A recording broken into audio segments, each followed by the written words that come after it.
Hi friends, hello, welcome back to snaps kitchen and fashion world. ఈరోజు మీకు వీడియోలో Punjabi dress cutting అనేది నేను చూపిస్తానండి. చాలా సింపుల్గా కట్ చేసి కుట్టుకోవచ్చు, అది కూడా ఆది డ్రెస్ కొలతలు ఏం లేకుండా మెజర్మెంట్స్తో, అంటే మామూలుగా బాడీ కొలతలతో కానీ లేదంటే బ్లౌజ్ కొలత ఉన్నా కూడా మనం డ్రెస్ని అయితే స్టిచ్ చేసుకోవచ్చు. ఫస్ట్ అయితే 2 మీటర్స్ లైనింగ్ని అయితే తీసుకోండి, ఓకేనా. కాటన్ లైనింగ్ ఎప్పుడైనా కూడా వాష్ చేసి తీసుకోండి. ఇలా 4 మడతలుగా ఫోల్డింగ్ పెట్టేసుకోండి. కాటన్ లైనింగ్ని వాష్ చేయడం వల్ల మనకు సింక్ అయ్యే ఛాన్స్ ఉండదన్నమాట, లేదంటే కుట్టిన తర్వాత డ్రెస్ షింక్ అయ్యే ఛాన్స్ ఉంటుంది, ఓకేనా. సో ఇప్పుడు కింద సమానంగా చూసుకొని ఒక లైన్ డ్రా చేసేసుకొని క్లాత్ని సమానంగా కట్ చేసుకోండి, ఓకేనా. ఇక్కడ కోరం ఉన్న వైపు ఫోల్డింగ్ పెట్టండి, ఫోల్డింగ్ ఉన్న వైపు మన వైపు ఉండాలి, ఓపెన్స్ వచ్చేసి అవతల వైపు ఉండేలాగా మీరు క్లాత్ని సెట్ చేసుకోండి, ఓకేనా.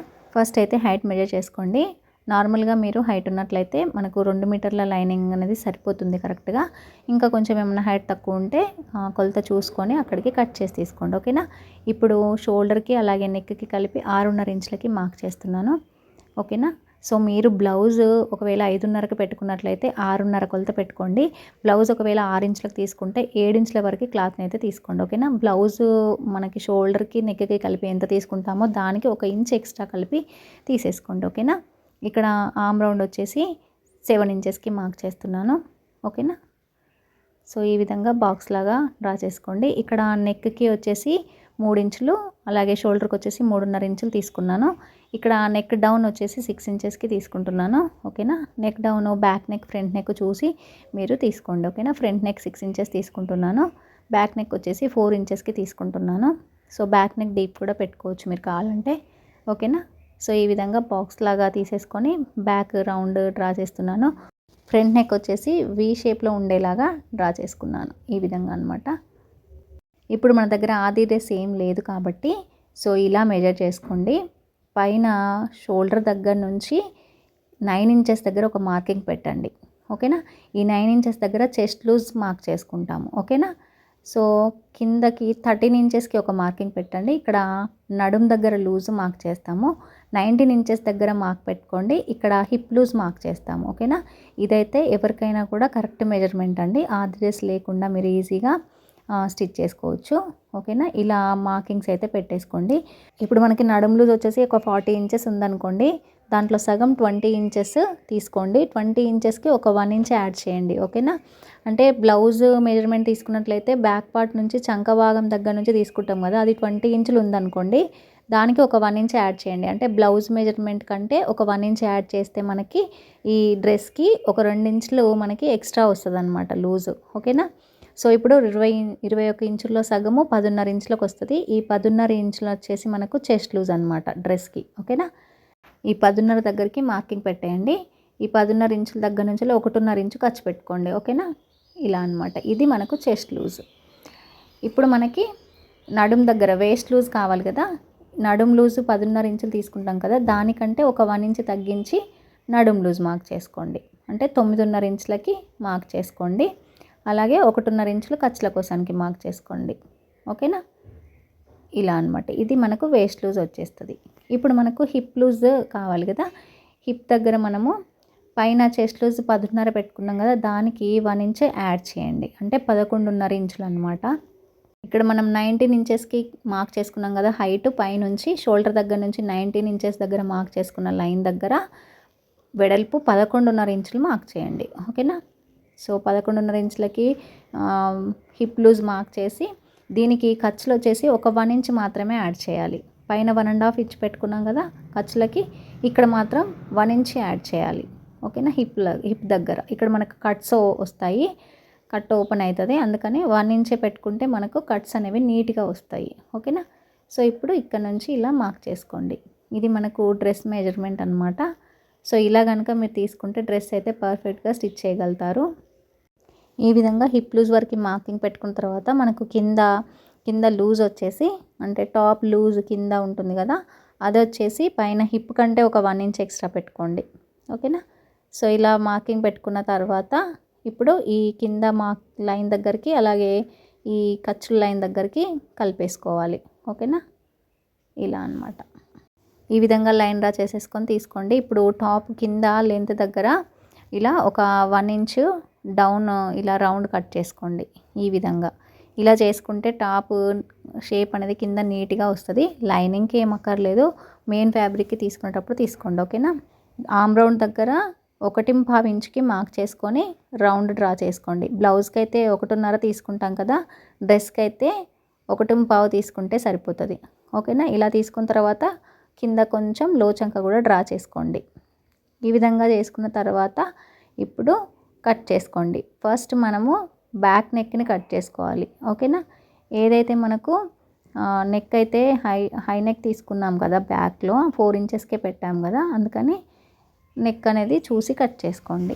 మీరు బ్యాక్ డీప్ పెట్టుకున్నట్లయితే నెక్ వైపు కట్ చేసుకోవద్దు. ఓకేనా. సో చంక భాగం దగ్గర కూడా బ్యాక్ సైడ్ది మాత్రమే కట్ చేసుకోవాలి. ఓకేనా. ఈ విధంగా కట్ చేసుకోండి. మనం ఎలా అయితే మార్కింగ్స్ పెట్టుకున్నామో అలాగే కట్ చేసుకుంటే మనకు డ్రెస్ ఫిట్టింగ్ అనేది నీట్గా ఉంటుంది. ఓకేనా. ఇదండి మనకు మెజర్మెంట్స్తో మనకి పంజాబీ డ్రెస్ని కట్ చేసేది. నేను మెజర్మెంట్స్తో అంటే ఆది డ్రెస్ తీసుకొని కూడా నేను డ్రెస్ అయితే చూపించాను ఆల్రెడీ. సో డిస్క్రిప్షన్లో లింక్ ఉంటుంది, ఒకసారి ఓపెన్ చేసి చూడండి. ఓకేనా. ఈ విధంగా ఆది డ్రెస్ లేకుండా మనము ఈజీగా కొలతలు అనేవి తీసుకొని పంజాబీ డ్రెస్ని అయితే కట్ చేసుకోవచ్చు. ఓకేనా. ఇక్కడ మనకు హిప్ దగ్గర కట్స్ ఓపెన్ అవుతాయి కదా, అక్కడ ఒక టస్క్ పెట్టేసుకోండి. మనకు కుట్టేటప్పుడు ఈజీ అవుతుంది అన్నమాట. రెండు వైపులా సేమ్ దగ్గర కట్స్ రావాలంటే ఈ మార్కింగ్ అయితే పెట్టుకోవాలి. ఇప్పుడు మనకు పైన ఉన్నది ఫ్రంట్ పార్ట్, కింద లోపల ఉన్నది బ్యాక్ పార్ట్ అనమాట. బ్యాక్ పార్ట్ని ఓపెన్ చేసేసుకొని ఇప్పుడు ఫ్రంట్ పార్ట్ నెక్ అలాగే లోచంక వైపు కట్ చేసుకోండి ఇలాగా. ఇప్పుడు అర్థమైంది కదా మీకు ఈజీగా కట్టింగ్ అనేది ఎలా చేస్తామనేది. ఓకేనా. మీకు వీడియో నచ్చినట్లయితే ప్లీజ్ లైక్ చేయడం మర్చిపోవద్దు ఫ్రెండ్స్. అలాగే నా ఛానల్ని కొత్తగా చూస్తున్నట్లయితే ప్లీజ్ ఛానల్ని సబ్స్క్రైబ్ చేసుకోండి. లైనింగ్ క్లాత్ని కట్ చేసుకున్న తర్వాత ఇప్పుడు మెయిన్ ఫ్యాబ్రిక్ని కట్ చేసుకోవాలి. మెయిన్ ఫ్యాబ్రిక్ మనకు డ్రెస్ మెటీరియల్ వచ్చేసి 2.5 వరకు వస్తుంది. ఓకేనా. మనకి 2.5 నుంచి 2.5 వరకు అయితే వస్తుందండి. సో అది మనము క్లాత్ని ఒకసారి చెక్ చేసుకోవాలి, హైట్కి ఎట్లా సరిపోతుంది, అలాగే డిజైన్ ప్యాటర్న్ ఎటు వచ్చింది అనేది ఒకసారి డ్రెస్ మెటీరియల్కి చూసుకోండి. ఒక్కొక్క డ్రెస్ మెటీరియల్ ఒక్కొక్కలాగా వస్తుంది అనమాట. సో ఇలా డిజైన్ అనేది ఎటువైపు ఉందో చూసుకొని ఫోల్డింగ్ అయితే పెట్టుకోండి. ఓకేనా. డ్రెస్ మెయిన్ ఫ్యాబ్రిక్ని ఫోల్డింగ్ పెట్టేటప్పుడు 4 భాగాలు సమానంగా పెట్టకుండా ఇలా వీడియోలో చూపిస్తున్నట్టు పెట్టుకోండి. మనకి లైనింగ్ ఫ్యాబ్రిక్కి ఎంతైతే సరిపోతుందో అంతే 4 ఫోల్డింగ్స్ పెట్టుకోండి. మిగతా క్లాత్ మనకి హ్యాండ్స్కి యూజ్ అవుతుంది అనమాట. ఫోల్డింగ్ ఇలా పెట్టుకున్నట్లయితే హ్యాండ్స్కి మనకు జాయింట్స్ వచ్చే ఛాన్స్ ఉంటుంది. ఓకేనా ఫ్రెండ్స్. ఇప్పుడు మనము ఎలా అయితే ఫ్యాబ్రిక్ని పెట్టామో ఆ విధంగా కట్ చేసుకోండి. నెక్ వైపు కట్ చేయొద్దు. ఓకేనా. ఎందుకంటే front neck back neck different ఉంటాయి కాబట్టి నెక్ కట్ చేసుకోకుండా మిగతా మొత్తం కూడా కట్ చేసి తీసేసుకోండి. ఇక్కడ మెయిన్ ఫ్యాబ్రిక్ హైట్ అయితే కొంచెం నేను ఎక్కువే తీసుకున్నాను లైనింగ్ ఫ్యాబ్రిక్ అంటే. ఓకేనా. మీ హైట్కి ఎంతైతే సరిపోతుందో అంతవరకు కట్ చేసుకొని తీసుకోండి. ఇప్పుడు front part back part separate చేసుకొని ఫ్యాబ్రిక్కి కరెక్ట్ వైపున లైనింగ్ని ఇలా పెట్టేసుకోవాలి. మనం ఇక్కడ నెక్ పార్ట్కి సపరేట్గా క్లాత్ ఏం యూస్ చేయట్లేదు, డైరెక్ట్గా కుట్టి రివర్స్ తీసుకుంటాం కాబట్టి మెయిన్ పార్ట్కి కరెక్ట్ వైపున లైనింగ్ పేస్ట్ చేసుకోండి. ఓకేనా. ఇప్పుడు మిగిలిన ఫ్యాబ్రిక్లో హ్యాండ్స్ కట్ చేద్దాము. ఓకేనా. సో ఈ విధంగా హ్యాండ్స్కి అయితే 4 మడతలుగా పెట్టేసుకోండి. ఇలా 4 మడతలుగా పెట్టుకున్న తర్వాత హ్యాండ్ లెంత్ వచ్చేసి 13.5 ఇంచెస్ తీసుకుంటున్నాను. ఎల్బో హ్యాండ్స్ వరకు నేను పెట్టుకుంటున్నాను అనమాట కొలత. ఓకేనా. ఇలా 13.5 ఇంచెస్ దగ్గర లైన్ డ్రా చేసుకోండి. ఇప్పుడు ఈ 13.5 ఇంచెస్ దగ్గర లైన్ డ్రా చేసుకున్న తర్వాత కిందకి 10.5 ఇంచెస్ దగ్గర మార్కింగ్ పెట్టుకోండి ఇలాగా. ఓకేనా. ఇలా ఒక లైన్ డ్రా చేసుకోండి. ఇది మనకు చంక భాగం దగ్గర డౌన్ తీసుకోవడానికి యూజ్ అవుతుంది. ఓకేనా. ఇలా స్ట్రైట్గా లైన్ డ్రా చేసేసుకొని తీసుకోండి. ఇప్పుడు హ్యాండ్ లూజ్ వచ్చేసి 6 ఇంచెస్ తీసుకుంటున్నాను. ఓకేనా. హ్యాండ్ లూజ్ ఎంత ఉందో అంత మార్క్ చేసుకొని దానికి 1.5 ఇంచు ఖర్చులు తీసుకోండి. ఇప్పుడు మనము చంక భాగం దగ్గర ఆమ్ రౌండ్ ఎంత తీసుకున్నామో దానికి ఒక 1 ఇంచ్ యాడ్ చేయండి. ఇక్కడ 7 ఇంచెస్కి తీసుకున్నాము ఆమ్ రౌండ్, సో 8 ఇంచెస్కి మార్క్ చేసుకున్నాను. ఇప్పుడు భుజం దగ్గర నుంచి వెళ్ళి ఒక 2 ఇంచుల దగ్గరికి మార్క్ పెట్టుకొని అక్కడ నుంచి ఈ డౌన్కి ఇలా హ్యాండ్ షేప్ అనేది డ్రా చేసేసుకోండి ఇలాగా. ఓకేనా. ఇప్పుడు ఖర్చుల దగ్గర నుంచి వెళ్ళి హ్యాండ్ లూజ్ దగ్గరికి ఇక్కడికి చంక భాగం దగ్గరికి ఇలా లైన్ డ్రా చేసేసుకోండి ఈ విధంగా. సో ఇలా మెజర్ చేసి మనం హ్యాండ్ కట్ చేసుకుంటే మనకు కుట్టేటప్పుడు నీట్ ఫినిషింగ్ వస్తుంది అనమాట హ్యాండ్. సో ఎలా అయితే మనం డ్రా చేసుకున్నామో ఆ విధంగా కట్ చేసి తీసుకోండి. ఇప్పుడు మనం ఫ్రంట్ పార్ట్లో లోచంక తీస్తాం కదా, హ్యాండ్కి కూడా లోచంక కట్ చేసుకోవాలి. ఇలా మిడిల్ చూసుకొని పైకి ఒక 1.5 ఇంచెస్ ఉండేలాగా పెట్టుకొని ఇలా క్రాస్గా వచ్చేలాగా లోచంక తీయాలి. ఓకేనా. ఇలా కనుక తీస్తే మనకి ఫ్రంట్ పార్ట్లో ముడతలు రాకుండా ఉంటాయి అన్నమాట చంక భాగం దగ్గర. ఓకేనా. సో ఇలా లో చంక కట్ చేసేసుకోండి. సో ఇప్పుడైతే మనకు కట్టింగ్ పార్ట్ అయితే కంప్లీట్ అయిపోయింది. ఇప్పుడు నెక్స్ట్ స్టిచ్చింగ్ చూద్దాము. మనం కట్ చేసుకున్నప్పుడు మనము లైనింగ్ పార్ట్ని మెయిన్ ఫ్యాబ్రిక్ని ఇలా అటాచ్ చేసి పెట్టుకున్నాం కదా, అంటే మెయిన్ ఫ్యాబ్రిక్కి కరెక్ట్ వైపున లైనింగ్ని ఇలా పెట్టుకున్నాము. ఇక్కడ నెక్ దగ్గర ఇలా కుట్టుకోండి. నెక్ చుట్టూ కూడా ఒక స్టిచ్ అనేది వేసేసుకోండి. ఇక్కడ మనము నెక్కి సపరేట్గా నెక్ పీస్ అనేది యాడ్ చేయట్లేదు. ఓకేనా. సో డైరెక్ట్గా స్టిచ్ చేస్తున్నాము. ఇప్పుడు కింద ఇలా నెక్ రౌండ్ తిరిగే దగ్గర ఇలా సూదిని కిందకి దింపి టర్న్ చేసుకోవాలి. సో ఈజీగా అర్థం అవడం కోసం నేను క్లియర్గా ఎక్స్ప్లెయిన్ చేస్తున్నానండి. ఫస్ట్ టైం కుట్టే వాళ్ళు కూడా ఈజీగా స్టిచ్ చేయొచ్చు. ఓకేనా. ఇలా స్టిచ్ వేసుకున్న తర్వాత ఇప్పుడు ఈ నెక్ దగ్గర ఉన్న క్లాత్ని కట్ చేసేసుకోవాలి. ఇలా నెక్ చుట్టూ ఉన్న క్లాత్ని కట్ చేసేసుకొని చిన్న చిన్న కట్స్ అనేవి పెట్టుకోవాలి. ఓకేనా. కట్స్ పెట్టుకుంటే మనకు ఈజీగా టర్న్ అవుతుంది వెనకాల వైపుకి. ఇప్పుడు ఈ ఖర్చుల్ని ముందు వైపు కనుక్కొని లైనింగ్ పైన స్టిచ్ వచ్చేలాగా ఒక స్టిచ్ వేసేయండి నెక్ చుట్టూ కూడాను. ఓకేనా. ఇలా స్టిచ్ వేసుకున్న తర్వాత ఇప్పుడు వెనకాల వైపుకు టర్న్ చేసి ఇలా అనుకుంటే మనకు నెక్ అనేది నీట్గా కనిపిస్తుంది. చూసారు కదా, ఇలా అనమాట. ఇలా ఒకసారి ఐరన్ చేసుకున్నా సరిపోతుంది. ఓకేనా. లేదంటే ఇలా పైన ఒక స్టాప్ స్టిచ్ వేయండి. ఓకేనా. ఇలా స్టిచ్ వేసేసుకుంటే మనకు నెక్ అనేది నీట్గా వచ్చేస్తుంది. చూసారు కదా, ఈ విధంగా నెక్ అనేది మనకు రెడీ అయిపోతుంది. ఇలా వచ్చిన తర్వాత ఇప్పుడు మనకి సైడ్స్ మొత్తం కూడాను లైనింగ్కి మెయిన్ ఫ్యాబ్రిక్కి కదలకుండా ఒక రన్నింగ్ స్టిచ్ అనేది వేసేసుకోండి. ఓకేనా. సో డైరెక్ట్గా ఇలా కూడా మనం ఉంచుకోవచ్చు. మనకు ఒక స్టిచ్ వేసుకుంటే కనుక మనకు కదలకుండా ఉంటుందన్నమాట. సో ఫస్ట్ టైం కుట్టే వాళ్ళైతే ఇలా ఒక రన్నింగ్ స్టిచ్ అయితే వేసేసుకోండి. ఫ్యాబ్రిక్ మెయిన్ ఫ్యాబ్రిక్ లైనింగ్ కదలకుండా ఉంటుంది. నీట్ ఫినిషింగ్ అనేది వస్తుంది అనమాట. లేదంటే పిన్స్ కూడా పెట్టుకోవచ్చు. నేనైతే ఇక్కడ రన్నింగ్ స్టిచ్ అయితే వేసుకున్నాను. ఇలా కిందకి వచ్చేసరికి లైనింగ్ దగ్గర కొంచెం వదిలేసి ఉంచండి, ఎందుకంటే మనం కింద ఫోల్డింగ్ పెట్టి కుట్టుకుంటాం కాబట్టి. ఓకేనా. ఇప్పుడు రెండు వైపులా ఇలా రన్నింగ్ స్టిచ్ వేసుకున్న తర్వాత ఈ ఎక్స్ట్రాగా ఉన్న క్లాత్ని మొత్తాన్ని కూడా కట్ చేసేసుకోండి. కింద మనకి ఇలా డబుల్ ఫోల్డింగ్ ఇచ్చేసి స్టిచ్ వేసుకోండి. ఓకేనా. లైనింగ్కి సపరేట్గా మెయిన్ ఫ్యాబ్రిక్కి సపరేట్గా ఇలా కింద డబుల్ ఫోల్డింగ్ ఇచ్చేసి స్టిచ్ వేసుకోండి. చూసారు కదా, ఇలా వస్తుంది అనమాట స్టిచ్ వేసిన తర్వాత. సేమ్ ఇలాగే బ్యాక్ పార్ట్ని కూడా రెడీ చేసి తీసుకోండి. ఫ్రంట్ పార్ట్ బ్యాక్ పార్ట్ ఇలా రెడీ చేసుకున్న తర్వాత షోల్డర్స్ జాయిన్ చేసుకోండి. ఇలా అనమాట.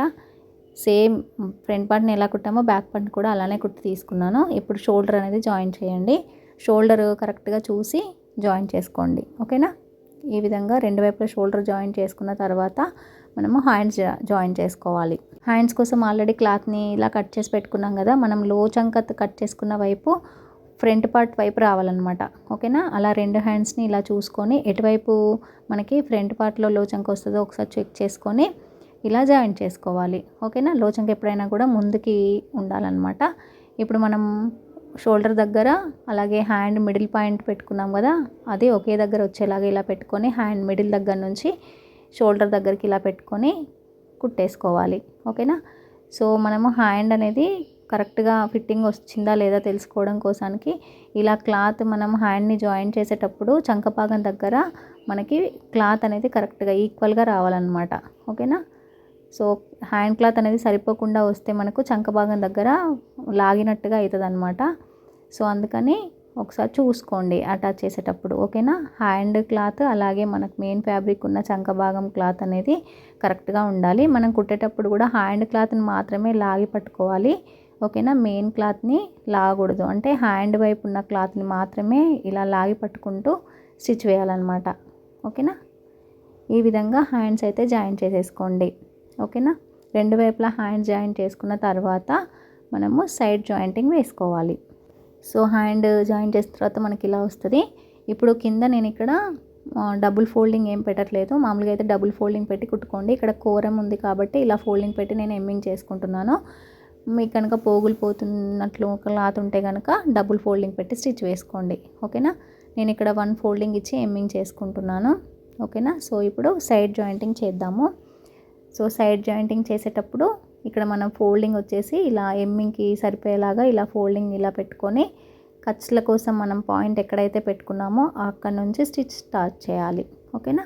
సో కింద వరకు కూడా సేమ్ స్టిచ్ అనేది 1.5 ఇంచుల ఖర్చు ఉండేలాగానే పెట్టుకుంటూ రావాలి. ఓకేనా. కట్స్ దగ్గరికి వచ్చేసే దగ్గరికి అంటే హిప్ దగ్గరికి వచ్చే దగ్గరికి మనకు కట్స్ ఓపెన్ అవుతాయి కదా, అక్కడ మాత్రం 1 ఇంచ్ ఖర్చు ఉండేలాగా కుట్టుకోండి. ఈ విధంగా కుట్టుకున్న తర్వాత కట్స్ ఓపెన్ అయ్యే దగ్గర సూదిని కిందకి దింపి మళ్ళీ రివర్స్ స్టిచ్ వేసుకోవాలి. ఓకేనా. సో ఇలా చేస్తే మనకు కట్ ఓపెన్ దగ్గర నీట్ ఫినిషింగ్ వస్తుంది. ఓకేనా. సో ఈ విధంగా స్టిచ్ వేసేసుకోండి. ఇప్పుడు మనం కుట్టుకున్నది చూసినట్లయితే చూసారు కదా, కట్ ఓపెన్ అయ్యే దగ్గరికి ఇలా కుట్టుకున్నామంటే మనకు కట్స్ దగ్గర ఓపెన్ ఇలా నీట్ ఫినిషింగ్ వస్తుంది. ఓకేనా. సో ఇప్పుడు మనము ఈ కట్ దగ్గరికి ఇలా 1 ఇంచ్ క్లాత్ ఉంది కదా, దీన్ని డబుల్ ఫోల్డింగ్ వచ్చేలాగా కింద నుంచి ఇలా ఫోల్డింగ్ పెట్టుకోవాలి. ఓకేనా. ఇక్కడ మనం స్టిచ్ వేసుకోవాలి. సో ఇలా చేసుకుంటే మనకి కట్స్ అనేవి నీట్గా వస్తాయి. ఓకేనా. సో ఇలా మనం కుట్టుకోవాలి. ఇక్కడ లైనింగ్ అటాచ్ చేసే దగ్గరికి వచ్చినప్పుడు ఒకసారి చూసి కుట్టుకోండి, లైనింగ్ మనకి జారిపోయే ఛాన్స్ ఉంటుంది. ఓకేనా. కట్ కుట్టేటప్పుడు ఇలా కింద నుంచి ఇలా స్ట్రైట్గా ఇలా కుట్టుకుంటూ పై వరకు కుట్టుకుంటూ రావాలి. ఈ ఖర్చుల దగ్గరికి అంటే 1 ఇంచ్ ఖర్చే ఉండేలాగా ఎందుకు పెట్టుకున్నామంటే ఇక్కడ మనకు కట్స్ పెట్టే దగ్గర మడిచినప్పుడు వెడల్పుగా రాదనమాట. ఓకేనా. మీడియం సైజులో మనకు వస్తుంది, అందుకని ఇక్కడ హిప్ దగ్గర 1 ఇంచ్ ఖర్చు పెట్టుకుంటాము. సో చూసారు కదా, ఇలా నీట్గా కుట్టుకుంటూ రావాలి. ఇక్కడ కట్ దగ్గరికి పైకి వచ్చేసరికి ఇక్కడ సూదిని కిందకి దింపేసి ఇలా టర్న్ చేసుకోవాలి క్లాత్ని. ఇప్పుడు ఇటువైపు కుట్టుకోవాలి. ఇటువైపు క్లాత్ని కూడా సేమ్ డబుల్ ఫోల్డింగ్ పెట్టుకుంటూ ఇలా సూదిని కిందకి దింపి ఇటువైపు టర్న్ చేసుకొని కింద వైపుకు ఇలా కుట్టుకుంటూ రావాలన్నమాట. ఇలా కుట్టుకుంటే మనకు కట్స్ అనేవి నీట్గా ఫినిషింగ్ వచ్చేస్తుంది. ఓకేనా. సో ఇలానే కింద వరకు కుట్టుకుంటూ రావాలి. సో కట్స్ మొత్తం కుట్టిన తర్వాత మనం ఒకసారి చూసుకుంటే నీట్గా వచ్చింది. చూసారు కదా, ఇలా ఓపెన్ అనేది నీట్గా వచ్చేసింది. సో ఇదండి ఫైనల్గా డ్రెస్ కంప్లీట్ అయిన తర్వాత చూసుకుంటే ఇలా ఉంటుంది. మీకు కనుక వీడియో నచ్చితే లైక్ చేయండి, వేరే వాళ్ళకి యూజ్ అవుతుంది అనుకుంటే తప్పకుండా షేర్ చేయండి. అలాగే కొత్తగా ఛానల్ చూసేవాళ్ళు ప్లీజ్ నా ఛానల్ని సబ్స్క్రైబ్ చేసుకోండి. Thank you.